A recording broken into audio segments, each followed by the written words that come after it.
Atos dos Apóstolos, capítulo 17. Maravilhosa é a presença do Senhor em nosso meio. Glórias ao nome de Cristo. Diz assim, Atos dos Apóstolos, capítulo 17, a partir do versículo 5. Mas os judeus desobedientes, movidos de inveja, tomaram consigo alguns homens perversos dentre os vadios, e ajuntando o povo, alvoroçaram a cidade, e assaltando a casa de Jason, procuravam tirá-los para junto do povo. Porém, não os achando, trouxeram a Jason e alguns irmãos à presença dos magistrados da cidade, clamando: estes que têm alvoroçado o mundo chegaram também aqui. Estes que têm alvoroçado o mundo chegaram também aqui, os quais Jason recolheu. Todos estes procedem contra os decretos de César, dizendo que há outro rei, Jesus. E alvoroçaram a multidão os principais da cidade, que ouviram estas coisas. Tendo, porém, recebido satisfação de Jason e dos demais, os soltaram. Até aqui. Glórias a Deus. Pai, em nome de Jesus, nós queremos glorificar e exaltar o Teu santo nome por esta rica oportunidade, Senhor. Que o Teu Santo Espírito nesta manhã venha falar ao Teu povo. Que o Teu Santo Espírito nessa manhã venha convencer os corações. Fala, alimente ao Seu povo, Senhor, para que eles recebam a instrução que vai lhes garantir a vitória até a Tua volta. Senhor, eu consagro tudo nas Tuas poderosas mãos. Usa-me como instrumento da Tua graça, do Teu amor e da Tua justiça. Eu consagro tudo a Ti, em nome de Jesus. Amém. Estamos na segunda viagem missionária do apóstolo Paulo, onde ele e sua equipe, Silas, Timóteo, Lucas e tantos outros, após terem passado pela luta que passaram na cidade de Filipos, eles vão mais além e entram na cidade de Tessalônica. E ali em Tessalônica é formada uma jovem igreja, a igreja dos Tessalonicenses, das quais ficaram para nós as cartas do apóstolo Paulo aos Tessalonicenses. Era uma igreja jovem porque Paulo ficou ali muito pouco tempo, e essa jovem igreja precisava efetivamente ser alimentada. Contudo, como era praxe nas suas viagens evangelísticas missionárias, o apóstolo Paulo ia em primeiro lugar aos judeus para pregar-lhes a palavra e, por meio desta palavra, mostrar a eles que verdadeira e efetivamente Jesus era o Cristo. Aleluias! E Paulo chega àquele lugar, em Tessalônica, e na sinagoga daquela cidade, diz a Bíblia, por 3 sábados, ele disputa com aqueles homens a respeito das Escrituras, expondo e demonstrando que convinha que o Cristo padecesse e ressuscitasse dos mortos. E Paulo dizia: esse Jesus que eu vos anuncio é o Cristo. A palavra tem um poder próprio. A palavra é viva, ela é eficaz. A palavra de Deus penetra o mais empedernido, o mais duro, o mais gélido coração e faz a transformação do homem. Não é à toa que em Ezequiel capítulo 36 o Senhor vai dizer: eu tirarei de vós o coração de pedra e vos darei o coração de carne, e colocarei dentro de vocês um espírito novo. Aleluias! E a palavra sendo pregada faz com que muitas pessoas creiam e se unam a Paulo e Silas. E também uma multidão de gregos e muitas mulheres distintas da cidade de Tessalônica. Em síntese, o início da igreja de Tessalônica é um início arrebatador. É um início de ministério muito bem sucedido.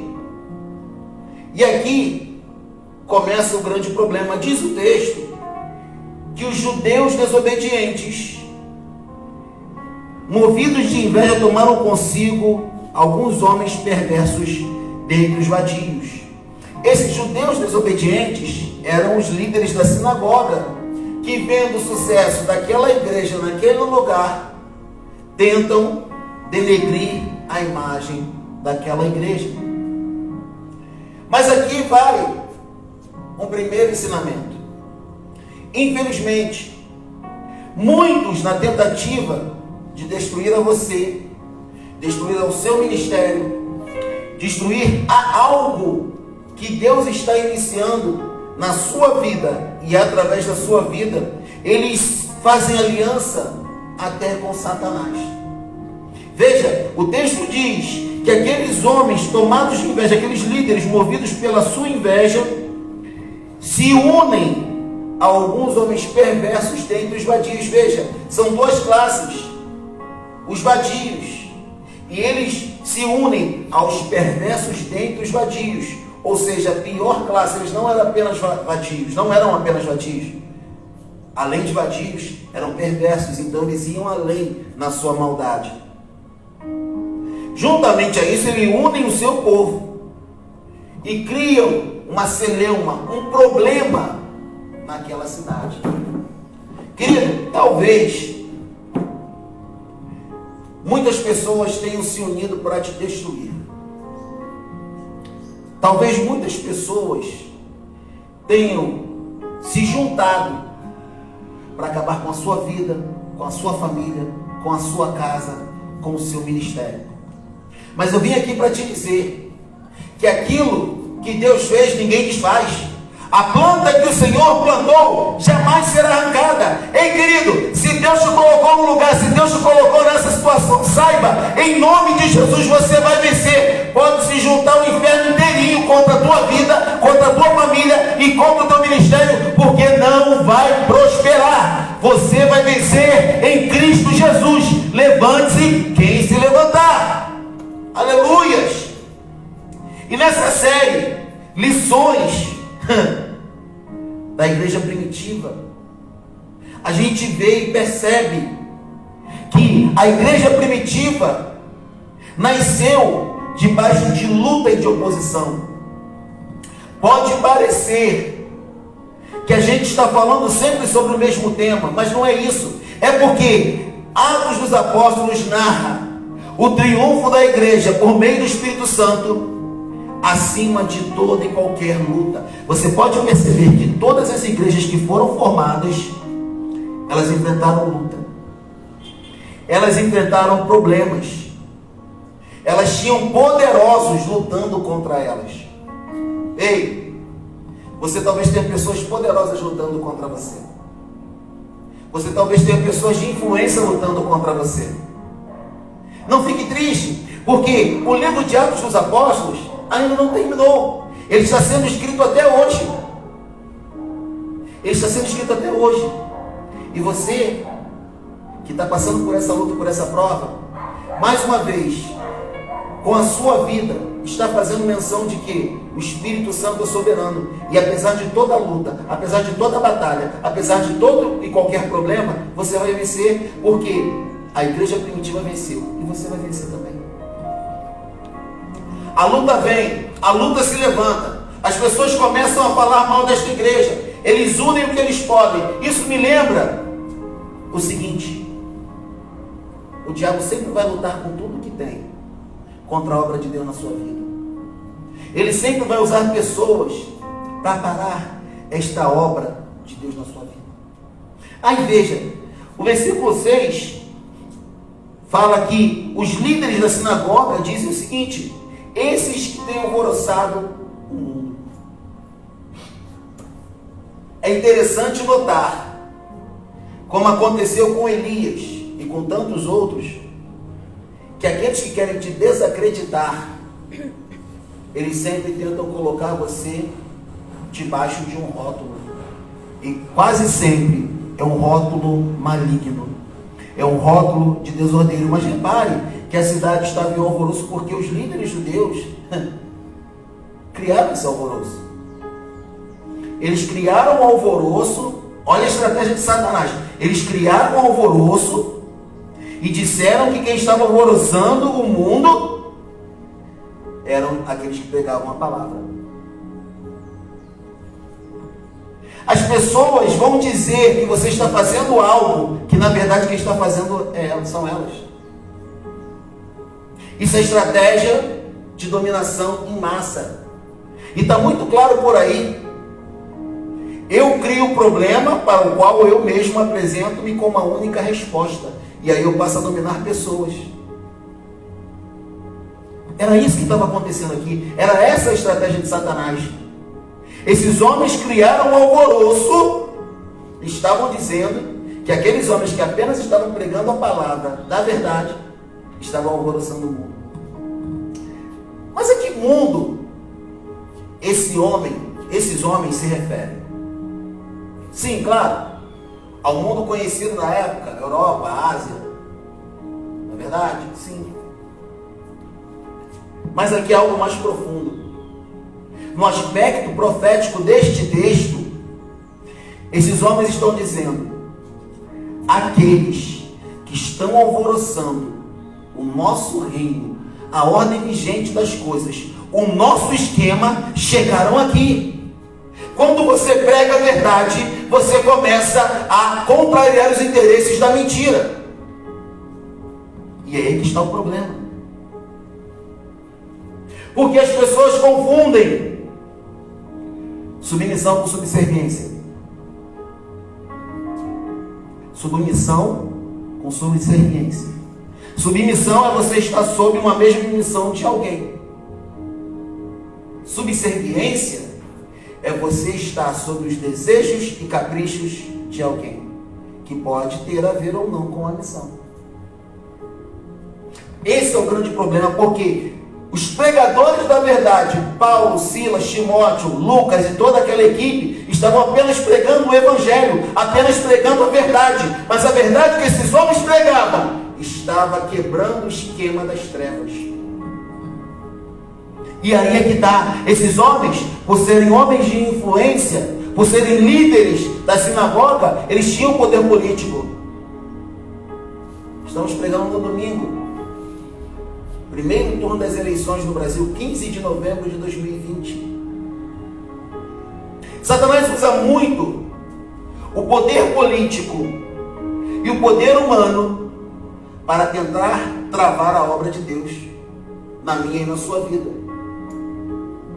Deus usa o poder político e o poder humano para promover o reino dele nesta terra.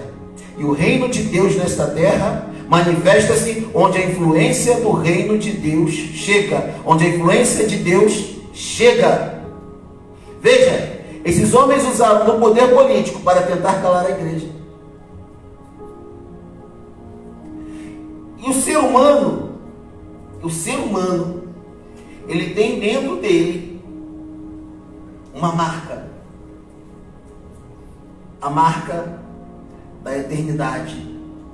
Porque Eclesiastes 3:11 diz que Deus colocou a eternidade, em algumas outras traduções, o mundo no coração do homem.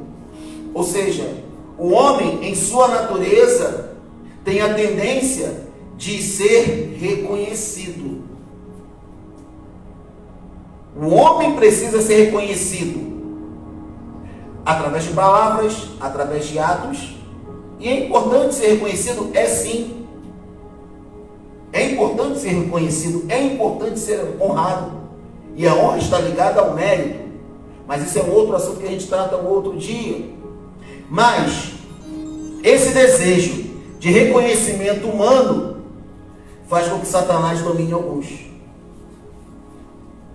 Porque o desejo de reconhecimento humano faz com que as pessoas esqueçam do reino de Deus. O reino de Deus passa a não mais ser prioridade na vida destas pessoas. Lembro-me bem de Mateus capítulo 4, versículos 8 e 9. Quando Satanás vai tentar a Jesus no deserto, ele oferece todos os reinos do mundo e a sua glória a Jesus. E ele diz: porque a mim tudo isso me foi dado. Todos os reinos do mundo e a glória que há nos reinos do mundo é a mesma tentação que Satanás continua oferecendo aos homens. Satanás não é criativo, ele é repetitivo. E se você reparar, aquelas tentações no deserto são as mesmas com as quais ele continua tentando a todos os homens.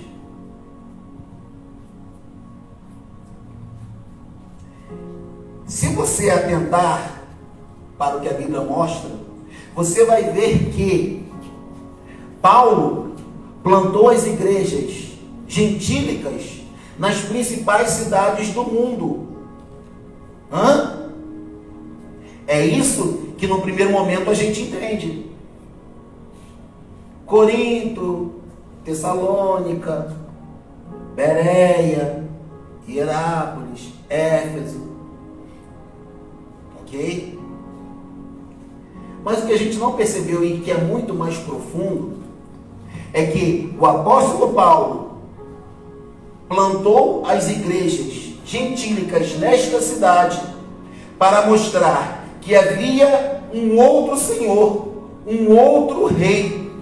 O nome desse Senhor, o nome desse Rei era Jesus e não César. Ou seja, era isso que esses homens estão falando. Olha, eles se levantam contra os decretos de César. Eles se levantam contra a ordem vigente. Eles se levantam contra o poder que está no mundo. E o poder que está no mundo vem para que a eternidade e o reino de Deus sejam abafados. Por quê? Porque a gente está vivendo um evangelho diluído, onde o reino de Deus, a palavra de Deus, não tem mais a proeminência, porque os homens estão buscando a glória do mundo e todo o poder do mundo. Deus usa a glória do mundo e todo o poder do mundo para promover o reino de Deus, ao passo que Satanás usa a glória e o poder do mundo para abafar, para calar a voz da palavra, a voz de Deus no coração e na mente das pessoas. É por isso que, quando nós trocamos de prioridade, invertemos a prioridade do reino de Deus para o reino do mundo, o nosso ministério começa a se diluir. Não estou dizendo com isso que você não possa ter a consciência política que você deve ter. Hoje é dia de votação, daqui a pouco eu vou lá para o Irajá votar. Amém? E cada um vai cumprir o seu dever cívico. Porque durante 21 anos não se pôde votar nesse país. Hoje a gente tem essa prerrogativa. Perfeito? Mas Jesus disse: ei, o meu reino não é desse mundo. Eu não estou nem um pouco preocupado com quem vai governar, deixar de governar. Eu não quero saber se é católico, espírita, judeu. Não quero saber o que é. Eu quero saber se ele é justo. Eu quero saber se ele é justo. É isso que a gente precisa procurar saber. Agora, em contrapartida, eu não posso me aliar, sob pena de responder a Deus, a homens e mulheres que defendem valores completamente contrários aos valores que a Bíblia defende. E eu me atenho aqui. Não falo mais sobre esse tema nesse momento. Não posso me unir a estas pessoas. Os que alvoroçam o mundo têm chegado aqui. Esses bandidos, esses marginais, esses vagabundos chegaram aqui. Mas quem se uniu com os vadios, com os perversos dentre os vadios, Foram os líderes. Querido, entenda uma coisa. Em 98% das vezes que alguém te acusar a respeito de alguma coisa, o teu acusador é que está agindo da maneira com a qual ele te acusa. Sabe por quê? Porque simplesmente ele quer tirar o foco das atitudes e das ações dele e transferir para você. Lembra quando o rei Acabe encontra Elias, que dissera que não choveria em Israel, senão segundo a sua palavra? Já se passaram 3 anos e meio no chovia. Aleluia. E Acabe, quando encontra Elias, fala assim: é você o perturbador de Israel? É você endemoniado, é você comprado, é você perturbador do mundo, é você o alvoroçador do mundo, é você canudo, é você. As pessoas tentam te colocar rótulos para calar a voz de Deus através da sua vida. Mas elas que estão fazendo aquilo. Acabe é que estava perturbando a Israel. Acabe era quem estava comprando o profeta. Acabe é que estava fazendo orgias, estava roubando os outros. E Acabe estava acusando a Elias. É muito linear, é muito claro, é a mesma estratégia que Satanás usa. Mas sabe o que é interessante? O texto vai andar e é mostrado que eles, os magistrados, receberam satisfação de Jason e os demais os soltaram. Ou seja, Jason e a igreja que se reunia em sua casa pagou a fiança e foi solta. Ok? Por quê? Porque muito provavelmente os líderes da sinagoga não queriam a igreja. Eles queriam a liderança. Porque se você cala a liderança, você cala a igreja. Eles queriam a liderança. Tanto é que no versículo 10 diz assim: e logo os irmãos enviaram de noite Paulo e Silas a Bereia. E eles chegando lá, foram à sinagoga dos judeus, ou seja, mais uma vez a sinagoga. Mas é interessante notar que à noite os irmãos enviam Paulo e Silas a Bereia, tipo, ó, sai da cidade. Sai da cidade, porque eles estão querendo a cabeça de vocês. E a igreja já está aqui estabelecida.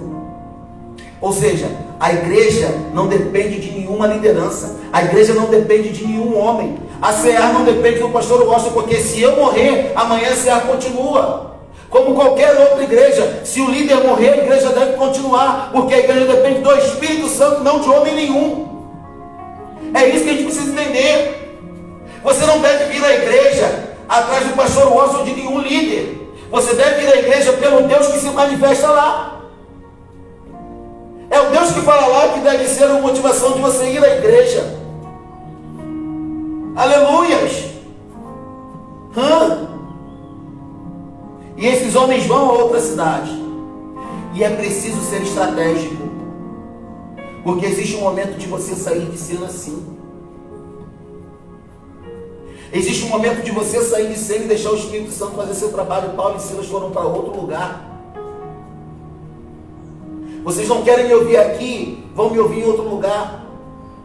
E ele foi novamente à sinagoga, levou um tempo, 80 quilômetros do sudoeste. Ora, viajaram 80 quilômetros, chegaram na cidade de Bereia e começaram a pregar. E diz o texto que os crentes de Bereia foram mais nobres que os de Tessalônica, porque receberam a palavra de bom grado, receberam a palavra com o coração agradecido. Mas todos os dias eles examinavam nas escrituras se aquilo que estava sendo pregado realmente era daquela maneira. E hoje usa-se o termo crente bereano para aquele crente que ama a palavra e que confere na palavra se o que está sendo dito realmente é daquela forma. Ou seja, muitas pessoas estão pregando coisas que não estão na palavra e as pessoas estão engolindo. Por quê? Porque não são crentes bereanos, não conhecem a palavra, não têm amor à palavra, não gostam de ouvir a palavra e por isso estão sendo enganados. Aleluias! Então, neste final de palavra, a gente precisa entender que toda essa luta, toda essa briga foi por causa da palavra. Porque a palavra faz um grande estrago no reino das trevas. A palavra de Deus é a manifestação dele. E quando a palavra é pregada, o reino das trevas é atacado e tem um grande prejuízo. Por este motivo, ame a palavra, busque a palavra, trabalhe com a palavra, procure aprender a palavra, e é a palavra que vai fazer a diferença na sua vida. Eles dizem que há outro rei, e realmente existe: o Senhor e Rei Jesus. Amém?